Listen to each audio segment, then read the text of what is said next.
Have you ever heard someone say that the problem that you're facing is that you're overthinking it? You ever heard people say how there's so many hockey players out there who are overthinkers? They think too much, they need to let go of the thinking. See, this is something that most mental coaches talk about. This is something I've talked about in detail, and it's something that I've come to change my perspective on because I'm starting to realize, and through a lot of an article that I read by Daryl Belfry, NHL performance coach for a bunch of different players, and basically the thing that he talked about was that we're not actually trying to remove thinking from the game. We get told that, okay, thinking is the problem, and in order to get into the flow state, in order to get present, in order to play our best, it's think less. It's not actually the case in practice though, because right, it seems logical. If you think too much, you're distracted from the moment, and this is why things are going wrong. But most players, it's not that they think too much, it's that they actually have bad thinking, or as I call, loser think. And why I say this is because, like, winners think a certain way, losers think a certain way. So that's why I like the idea of saying loser think. And I took this from a guy named Scott Adams, and I felt like it was a cool idea. But basically, the definition of loser think is poor thinking that leads to poor outcomes. There's a lot of mindsets that are loser think. There is a lot of ways and things that we pay attention to in games that are loser think. And you have to understand that thinking is always going to be part of every single game, especially when you have a great game. Because if you think about it, even kind of the fact that you have to process what's going on. So let's say the time in the game, what's going on, let's say like in terms of the score, if you're on the power play or on the PK, it's a 5-on-3, if you're PKing 5-on-3, you have to make certain decisions. There's a lot of thinking and understanding that's involved with this. Now, if you think about the common kind of information that you're given, a mental coach a lot of times will say, okay, well, just don't think, just trust your instinct. Now, that's not far off. The idea of trusting your instinct does make a lot of sense, and this is what I kind of have started to consider more and more after reading this article by Belfry, is that if you think about the limitations that come with basically removing the mental processes in games, that's actually a worse thing than the quote-unquote overthinking. Because when people say overthinking, they just think poor thinking. They think really what they're really saying is that the person's either thinking slowly or they're second guessing themselves. That's usually what's happening. They're overthinking or they're second guessing. Or not overthinking, they're slow thinking or second guessing. And when I say slow thinking, it means they're taking too long to make a decision.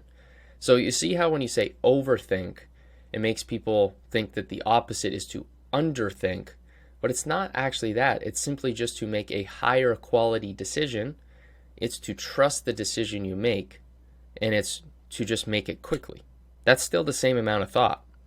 If you do something quickly, you think through it quickly and make a decision, it's not as if you did less, it's just that you did it more efficiently.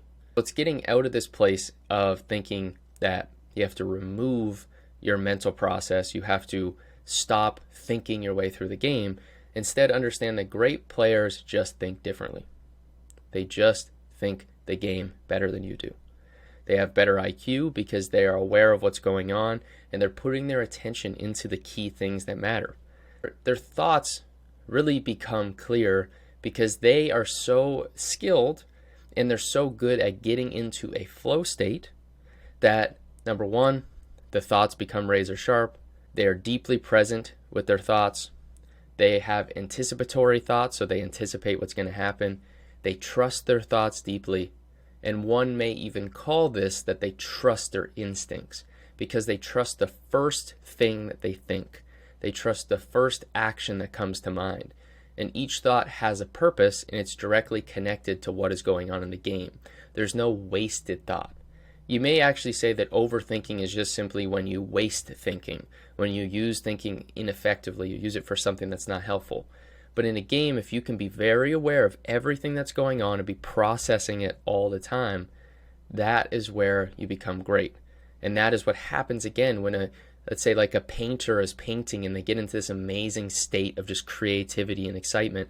It's not that the voice is actually shut off. It's simply that they just connect with that voice. They actually become their instincts. They're not trying to figure out what their instincts are saying. They're not trying to decipher it. They're not guessing, oh, maybe I shouldn't do that thing that came to mind. Instead, they just do it and they take what they get with it. They don't feel like time is sped up, which is what happens when you are, again, overthinking. But what's really happening is that when time speeds up for you in games, it's that you're second guessing. You have anxiety because you're second guessing. You also second guess because you have anxiety. It creates kind of that bouncing back effect, or you could call it like a downward spiral, right? Very dangerous. And when you do get into a flow state, time actually feels like it's slowed down. And that's because your thoughts have become clear.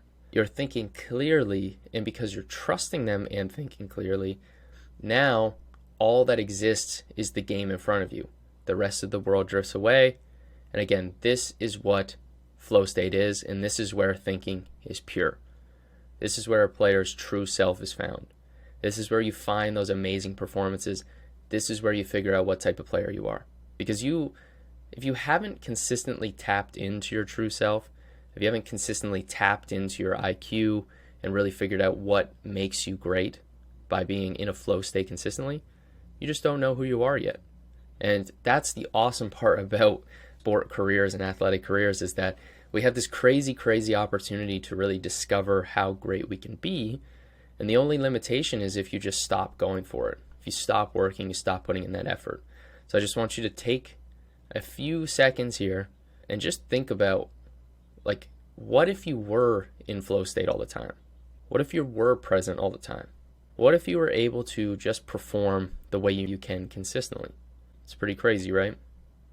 So now the thing you want to think about is awareness and how awareness and IQ connect. So a lot of people talk about hockey IQ, but before we talk about like the techniques of flow state and we get back into that space, what I want to talk about is how awareness and IQ connect, in the sense of, first of all, you want to be able to see the things that are going on around you and put your awareness into the correct things.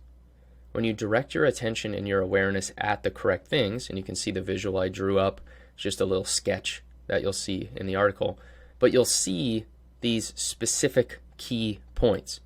What you'll see is that really, if you could put, let's say you have 5 different points of attention you could put out.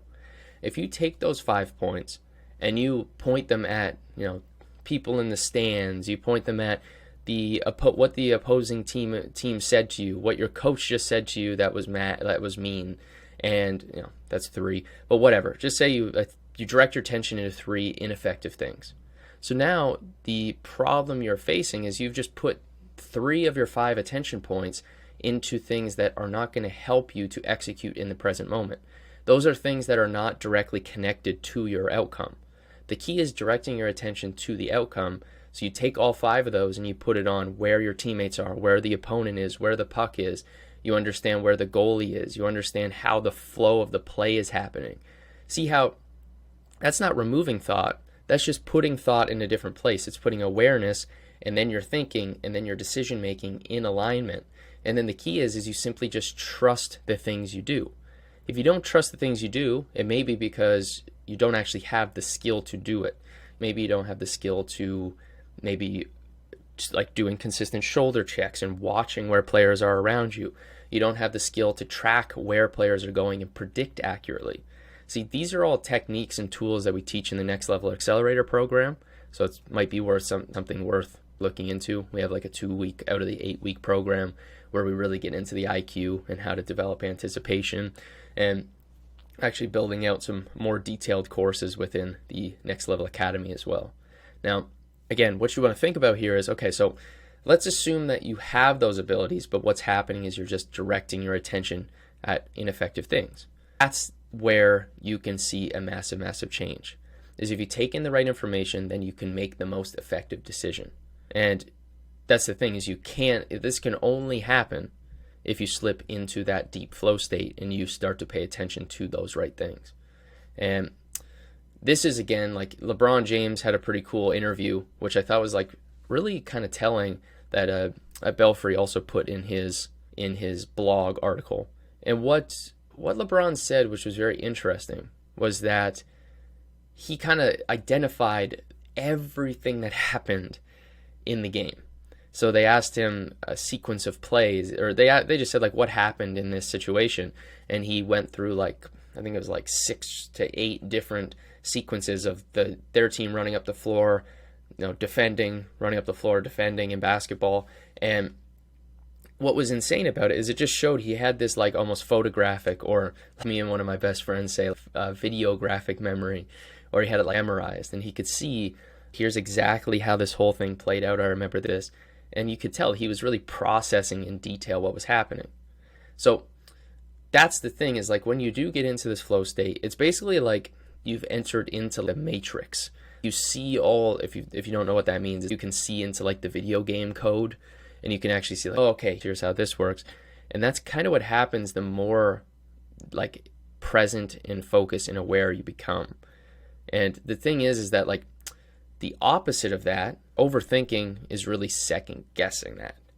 So your brain has the ability to make really high quality reads and think very effectively for most people. Like most players have this. And if you're watching this and you are a serious player, you know that you have the ability to, like, you have these instincts. You have these reads you make a lot of the time. I know for me, I always did, but a lot of times I would start to second guess and say, what if I mess up? And the thing was, like, I still messed up once in a while anyway, so who cares? And so what you want to think is, winners trust their instincts.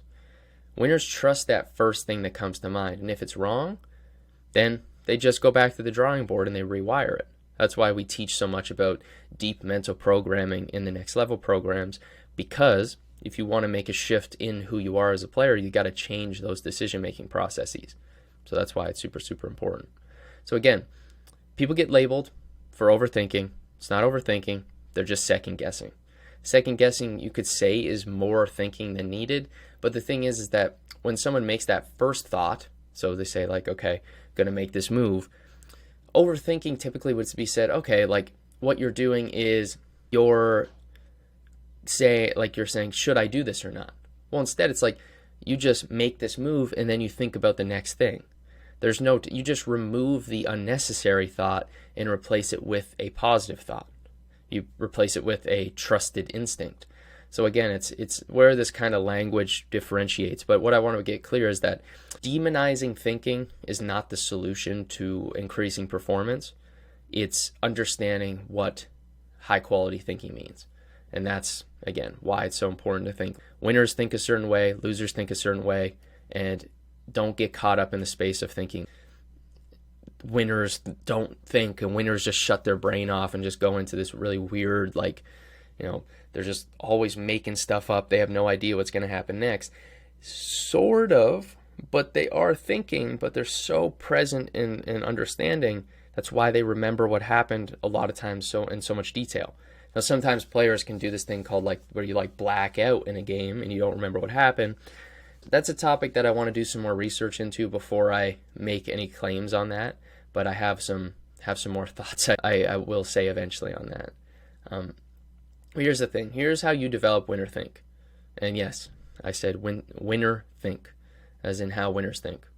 Have you ever wondered why some players show up and play consistently and why they play so well consistently? First, you have the skill, obviously. But the main reason, again, is that they get into flow state. They become aware of everything. The game becomes very fun. The game becomes very easy. And again, ask yourself this question. I know we're kind of circling here, but I want to deepen this whole argument so that you don't have any debate of whether this is true. Ask yourself this question. Have you ever had a game where you played well? Or let me change something here. So have you ever had a game where, okay, like you played poorly, or you played well, not poorly, but have you ever had a game where you played super well and even though you played well, know that there was something there, that like you weren't quite as present as you could have been. See, that was because you weren't actually fully there and fully locked in, right? It's interesting because now ask yourself, have you ever had like an amazing game, or have you ever had an amazing shift where you were out of flow state? The answer is no. Because everything you do that's high quality is always going to be in that flow state, right? So that's why it's so important to consider, look, you can avoid this and you can just kind of live your life and play your game without mastering the skill. But if you really want to master the skill and play consistently, it comes from mastering flow state entry, right? So again, it's focused attention is the root of all of this stuff. It's the root of hockey IQ. It allows you to see what's happening. It's the root of making really good dekes, because it's really just how you get the whole perspective of what's going on is by being fully aware. So now I just want to get into a little bit deeper here. And so if your goal is to really get into a consistent flow state, you want to get consistently focused, I could basically go on and kind of keep explaining to you like why it matters. But again, here's the thing. You really want to get clear on that. You must have focus. It's a non-negotiable. And how you train it is you train your focus by something actually much more simple than you realize. It's actually not quite as complicated as most people think. It's actually not very complicated at all. But it is very hard to get good at. There's a distinction there. And what I mean is that it takes very little effort to start working on your focus, but it takes a lot of time to get very good at it. So the most simple place to start is not actually meditation. I know that that's probably what you thought because I talk about meditation all the time, but the most simple place to start is actually just paying intentional attention, or paying deep attention to what it is that you're focusing on. So it's looking and asking yourself the question, what am I actually paying attention to? Then also pay attention and think about your thoughts in your head. So pay attention, be aware. It sounds very weird. The language is very strange with this. But if you bring your attention to, first of all, the thoughts in your head, the feelings you're experiencing, the paying deep attention to what you see, you taste, you touch, you smell, paying attention to all your awareness, all the things you're aware of, that's actually what mindfulness means. Paying attention mindfulness really just means paying attention to what you're actually thinking, feeling, and experiencing. And I know this may sound kind of woo, like anytime people talk about meditation, they talk about spirituality, you get into this weird world of like, oh, this is just some made up kind of pretend science stuff. Feel free to do the research and look into this type of stuff if you don't really believe that there is potentially beneficial outcomes with this stuff. But there's very clearly a benefit to doing meditation for a lot of players. It's not a guarantee, but it's a very good bet that if you want to improve focus, odds are it's going to help you. But before you even get into meditation, before you even get into visualization, you can just practice bringing mindfulness or practice bringing intentional awareness to everything that's going on around you. And what's really happening here is that you're really deepening your skill, or you're strengthening your ability to focus deeply. Just like if you were to do, people talk about people when they go to jail, for example, they do push-ups all the time, right? So you do like thousands of push-ups, maybe like a couple hundred a day or 500 a day. Some people, I don't know, maybe do like 1,000 a day. But you do all of this work, all this consistent, repetitive, like repeat work. And if you think of your attention and your focus like that, you can actually train it and get better at it. So you can do things like practice doing 20 minutes of very, very deep work. And you can do it with like schoolwork, you can do it with studying, you can do it with research, you can do it with skills work, you can do it with studying like hockey. There's something that we're building in the Next Level Academy that is really, really cool about how to actually like do more structured research. But the thing you want to realize is there is just endless opportunity to continue to improve and get better at this stuff. So there's no real limitation. It's just a matter of if you're going to put the work in to like progressively load this stuff up. And if you don't know what progressive overload is, it's basically just like adding weight consistently to working out. This applies to focus. This applies to improving on your attention. So, right, kind of makes sense why you would put that effort in the same way and think of your daily life that way.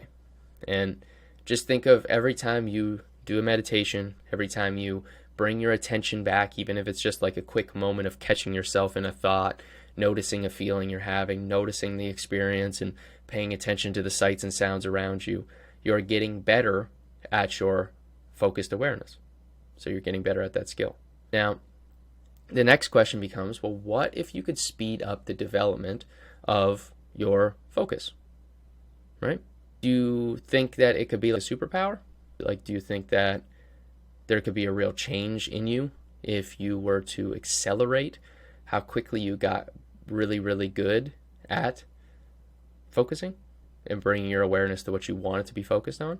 It's kind of like the skill to have, don't you think, in this kind of crazy world we live in where there's all this distraction, there's all these different things going on. The ultimate thing would be to think, well, what could I do to just develop this ability to focus, be present to my emotions, catch myself when I'm doing things I don't want to do, think with higher quality? That's where meditation comes in.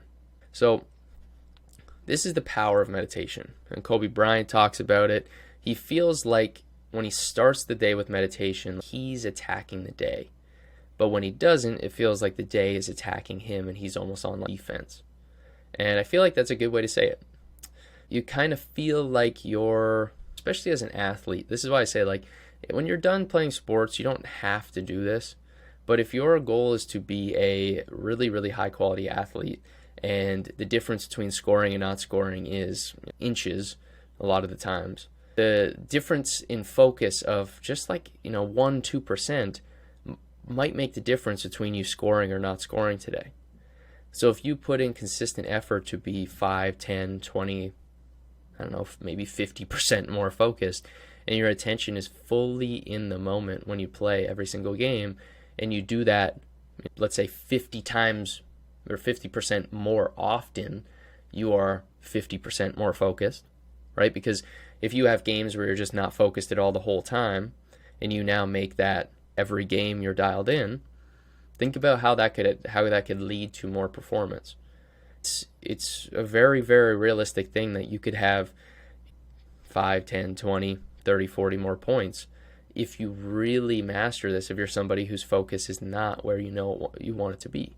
And even if you have solid focus, if you're not actually training it intentionally, why wouldn't you? Just the same way that someone practices stick handling, and if you think like Patrick Kane, you think about, I don't know, a couple guys with like good hands that I think of. You think of like Egris, like those kind of guys, off-ice stick handling all the time. They do isolated stick handling work. But yet with your focus in your mental game, you don't do isolated mental training. You don't do isolated focus work. Think about that for a second. You're really not going to do isolated mental work, but you're going to do isolated skill work. And yet you know for a fact that every time you step on the ice for a shift, if you're not focused while you're in that shift, you're not going to play in the flow state. You're probably not going to play well. So why wouldn't you do something that would train that? It's because it's hard, right? It's simple to start, but it's difficult. It takes work to just sit there. It takes work to catch yourself and put in the focus and direct your focus into different things. It takes real effort to catch yourself in an emotion and identify it and play the change game, as I teach guys in the academy. It takes work. It's not easy, but it is worth it when you go into a game and you are totally focused, totally confident. You know exactly who you are as a player, and you're in that flow state from the moment the puck drops to the last buzzer. When you're that player, when you're the person who is ready, that's when the difference happens. That's when you separate yourself. But the mistake so many players make is they think that they can just turn it on when they get there. But it would be like a bodybuilder showing up to a competition and thinking they could just, turn on the muscles, right? You could just say, all right, now I'm muscular, now I'm jacked, now I'm lean. No, it took all the buildup. It took the intentional work to strengthen the muscles, to actually cause the body to adapt. The mental game is no different. We just can't see it physically. But it does, for sure, help most players. And I'm not going to say every single one, but I would stretch to say pretty much every player would benefit from just doing some form of mental work. And this is different for everybody, but what I recommend for you, if you're reading this and you're just starting, you're just kind of on this mental development journey, this meditation journey, this becoming a great player journey, and okay, look, all the best athletes they work on their skills in isolation. A lot of the best athletes are picking up on the mental game and working on that in isolation. So why would I not start to pick up on one of those core things? Everyone's always known stick handling, doing extra skating work has made them better, but they're just not talking about the mental game yet. I promise you are going to start seeing articles about players doing a lot of, visualization, meditation, doing different kind of therapy work, sports psychology work.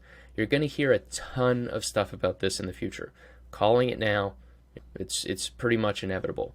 And so really, if you want to become great, this is where you can separate yourself, and you could take advantage of doing this and being an early adopter to this stuff. So if you want to join the full program to do that, Next Level Accelerator, there's links in the description. You can check that out. But regardless, here's what I would say are the two main things I would highly, highly, highly recommend that you start doing. And the two things I want you to take from this letter if you're going to take anything. And number one, it's be intentional about your focus and awareness throughout the day. Work on trying to get yourself to every single day being in basically the full flow state. Always just aware of what's going on, present, having fun with it. That is the project that I would recommend. Having that as the goal that you work towards for your life. Now, it's difficult, takes a lot of work, something I'm continually revisiting and taking more and more time to realize how important that actually is, to be able to be present and be in the flow state all the time. So it's something you never really fully reach, but it's a really cool project to put your attention into. And then, and before we go to the next one, and just remembering, like, if you want to play great every game, you want to play consistently, you need to be in the flow state consistently. It's not really a debate, because you know that you only play well, you only have good shifts when you're focused in that moment. So you want to strengthen the muscle of focus and awareness, so when you get in that moment, you have the maximum ability you could. And again, that comes from this next step, which is this is just my recommendation, but I would begin with daily meditation to develop your deep focus and awareness. I would do it for 10 minutes a day. You can get guided meditations. You can do a whole bunch of different stuff. There's a ton of different options. If you want to click the link below, you can actually check out the step-by-step lesson where I take you guys through a 3-minute meditation. So you just go down, there's a link that you can click on, and it'll take you right to this identity letter. That's what these are called. And you can get that quick 3-minute meditation. It'll break it down for you. But I would highly, highly recommend after that, you either look at joining the Next Level Accelerator, where we have like a 28-day program of 10-minute meditations that you can do, or you download something like Headspace. Calm has some good meditation stuff. I know the Waking Up app by Sam Harris, he has a good one. There's a lot of people who have pretty solid meditation apps out there. I just think if you're a hockey player, that's why I made the program I made, was just because I know hockey players, there's some specific things that can be more tuned in as a player and as an athlete. But regardless of if you decide to do that or not, you can also just go on YouTube.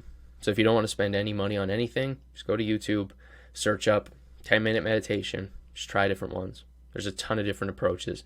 I'd recommend starting with the breath, just doing breath awareness. But again, you can just do this free 10-minute session just to get the feel of it.